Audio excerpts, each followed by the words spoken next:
Hey there. So if you're a small business owner and you're trying to figure out this whole digital marketing thing, you've come to the right place. We're going to cut through all the noise today and give you a really clear step-by-step roadmap to actually grow your business online. Let's dive right in. Does this question look familiar? I bet it does. With SEO, social media, paid ads, and like a dozen other things flying at you, it's totally normal to feel completely overwhelmed. This is probably the #1 question we hear from business owners. And that feeling of being overwhelmed, it usually leads to this. You end up boosting a post on Facebook, maybe run a random ad over here, and then you're left scratching your head wondering why you're not seeing real results like actual leads and sales. And that's what happens when you don't have a blueprint. So guess what? We're going to build that blueprint together right now. First, we'll kind of find our way through the digital marketing maze. Then, we're going to build your unshakable foundation. After that, we'll figure out how customers find you. Then, it's all about building trust and authority. And of course, driving action and sales. And then we'll wrap it all up with your final blueprint. Okay, think about it like this. Every great house needs a solid foundation, right? Well, in the world of digital marketing, that foundation is your website. It's your digital headquarters. Everything you do, from social media to Google searches, should eventually lead right back here. So, what makes a website solid? First off, it absolutely has to work perfectly on a phone. No excuses. Second, it needs to load fast, like under 3 seconds. Otherwise, people are just going to click away. And this is a big one. It has to tell visitors exactly what you want them to do next with a super clear call to action. Seriously, these aren't just suggestions. They're the essential groundwork for everything else we're about to talk about. All right, your foundation is set. It's solid. Now, how do we get people to actually show up at your digital front door? That brings us to our next building block, making sure you are discoverable the moment a potential customer is looking for you. And the master key for getting found is, you guessed it, search engine optimization, or SEO. To put it simply, it's the art and science of getting your website to pop up on Google when someone searches for exactly what you sell. And the magic word here is free. This is all about earning that traffic, not just buying it. This slide is perfect. It really shows the main trade-off you have to think about. See, paid ads are like a faucet. You turn them on, you get instant traffic. But the second you stop paying, that flow just stops. Dead. SEO, on the other hand, is like planting a tree. Yeah, it takes time and effort to grow, but once it does, it can provide you with consistent, free traffic for years. So the real question is, do you need results right now, or are you building something for the long term? Now listen up. If you're a local business, like a bakery, a plumber, a salon, this slide is absolutely non-negotiable for you. Things like optimizing your Google business profile, getting those customer reviews, and using local keywords, this is what makes you show up when someone down the street searches for best coffee near me.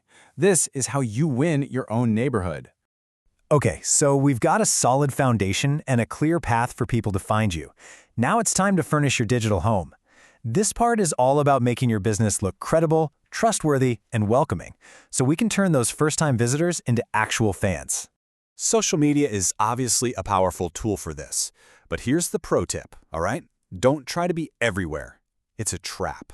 Just pick 1 or 2 platforms where your customers actually spend their time and get really good at them. I promise you, being consistent with a content calendar and actually talking to your community will beat being sorta active on 5 different apps every single time. Now, content marketing is the other side of that trust-building coin. This is all about educating people before you ever ask for a sale.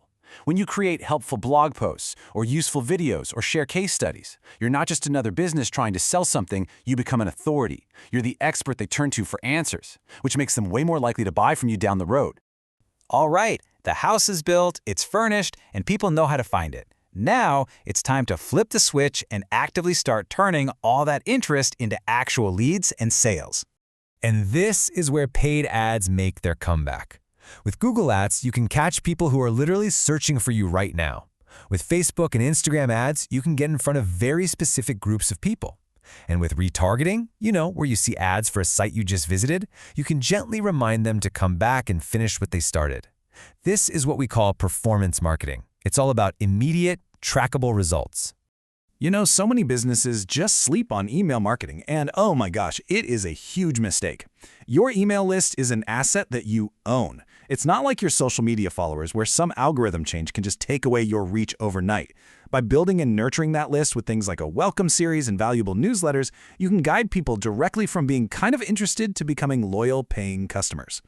So, we've laid out all the pieces of the puzzle. Now, let's bring it all together into your finished blueprint, a clear, actionable plan that you can use to grow. Let's start with what is pretty much the golden rule of digital marketing. You can't improve what you don't measure. It's that simple. If you aren't tracking your results, your website traffic, your conversion rates, your return on ad spend, you're basically just guessing. Setting up analytics is how you turn that guesswork into a predictable system for growth. So, you're probably wondering, okay, how much should I actually be spending? Well, a really great starting point for most small businesses is to set aside about 5 to 10% of your revenue just for marketing. This gives you a real concrete number to work with as you start putting this plan into action. Okay, now, if you're working with a limited budget, this right here might be the most important slide for you. This is your priority list. Number 1, start with your website. That's your foundation. Then, focus on SEO and content to build out long-term free traffic. After that, you can layer on social media for engagement, and only then should you turn on paid ads and email to just amplify what's already working. This order is designed to give you the biggest bang for your buck. This slide is all about what not to do. These are the common traps that completely undermine all the hard work we just talked about. So please, avoid running ads straight to your homepage, don't ignore SEO thinking it's too slow, and stop posting random stuff on social media without a real plan. So, here it is, your entire plan, boiled down into 5 simple, repeatable steps. First, define your goal. Then, identify your audience. Choose the right channels to reach them. Create content they'll actually care about. And finally, track everything. It doesn't matter if you're just starting out or completely rethinking your strategy. This is your framework. And that's our whole explainer for today. But look, the key takeaway is this. Knowing this stuff is great, but it's the action that creates results. Use this checklist not as just something you read, but as a blueprint you actually execute. That is how you go from being a small business to a powerful, scalable brand. So, what's the first step you're going to take?